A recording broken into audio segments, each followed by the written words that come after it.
नमस्कार। वेदों में क्या है श्रृंखला के अंतर्गत आज हम ऋग्वेद प्रथम मंडल सूक्त 11 की प्रथम ऋचा की व्याख्या करते हैं। यह ऋचा इंद्र की महिमा का वर्णन करती है।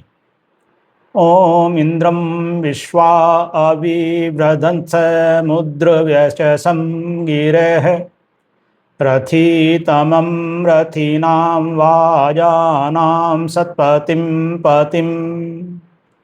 यह ऋचा कहती है कि समस्त स्तुतियां उस इंद्र की महिमा का विस्तार करती हैं जो समुद्र के समान विशाल है, जो सभी नेताओं और मार्गदर्शकों में श्रेष्ठ है तथा शक्ति, समृद्धि और विजय का स्वामी है।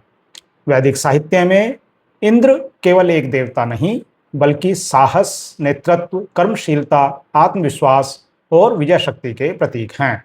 इस ऋचा का संदेश है कि महानता समुद्र के समान विशाल व्यापक दृष्टिकोण से आती है, अर्थात जो व्यक्ति संकीर्णता से ऊपर उठकर व्यापक सोच रखता है वही समाज, संगठन और राष्ट्र का नेतृत्व कर सकता है। नेतृत्व अर्थात श्रेष्ठ संचालक केवल पद नहीं, क्षमता है। श्रेष्ठ नेतृत्व वह है जो दिशा देता है, संकट में धैर्य रखता है, सबको साथ लेकर चलता है, लक्ष्य तक पहुंचने का मार्ग दिखाता है। इसलिए नेतृत्व में नैतिकता और उत्तरदायित्व दोनों आवश्यक हैं। सफलता, शक्ति और समृद्धि का स्वामी वही बनता है जो कर्मशील हो। वैदिक दृष्टि में समृद्धि केवल धन नहीं है, इसमें ज्ञान, स्वास्थ्य, प्रतिष्ठा, नैतिकता और सामाजिक सम्मान भी सम्मिलित है। जो व्यक्ति परिश्रम, अनुशासन और सदाचार अपनाता है वही वास्तविक समृद्धि प्राप्त करता है।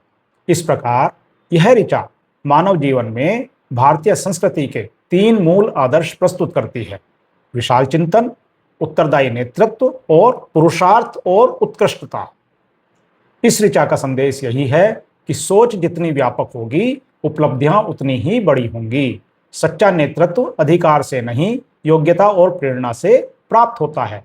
स्थायी सफलता का आधार चरित्र और कर्म है। भारतीय संस्कृति भाग्यवाद नहीं बल्कि पुरुषार्थ और कर्मयोग को महत्व देती है।